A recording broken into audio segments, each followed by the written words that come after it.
வீட்டில் ஈஸியாக செம டேஸ்ட்டாக ஒரு சிக்கன் பிரியாணி செய்யலாம் வாங்க.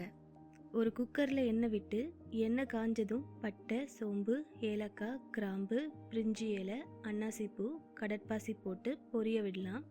ஒரு ஸ்பூன் முந்திரி சேர்க்கலாம். அடுத்து ஒரு பெரிய வெங்காயத்தை நீல நீளமாக கட் பண்ணி கோல்டன் கலர் வர வரைக்கும் இப்படி வதக்கலாம். இது கூட இஞ்சி பூண்டு பேஸ்ட், 2 பச்சை மிளகாய், ஒரு கை கொத்தமல்லி, ஒரு கை புதினா போட்டு வதக்கணும். இப்போது சின்னதாக 2 தக்காளியை கட் பண்ணி சேர்த்து வதக்கணும். மஞ்சள் தூள் போடலாம். ஒரு 5 சிவப்பு மிளகாயை ஒரு 5 நிமிஷம் ஊற வச்சு பேஸ்ட் மாதிரி மிக்சியில் அரைச்சி எடுத்து இதோட சேர்க்கலாம். காரத்துக்கு நம்ம வேறு எதுவும் சேர்க்க போகிறதில்ல. ஒரு ஸ்பூன் தயிர் சேர்க்கணும். கழுவி கட் பண்ணி வச்ச சிக்கன் சேர்த்துடலாம். சிக்கன் ஒரு 40% வெந்ததும் அரை மணி நேரம் ஊற வச்ச அரிசியை சேர்த்துடலாம். லைட்டாக மிக்ஸ் பண்ணி ஒரு நிமிஷம் அப்படியே விட்டு அதுக்கப்புறம் தேவையான அளவு தண்ணி, கொஞ்சமாக எலுமிச்சை சாறு, ஒரு ஸ்பூன் பட்டர் போட்டு உப்பு பார்த்து குக்கரை மூடி 2 விசில் விட்டு எடுத்தால் சூப்பரான சிக்கன் பிரியாணி ரெடி. இதை கண்டிப்பாக ட்ரை பண்ணி எப்படி இருக்குது சொல்லுங்கள்.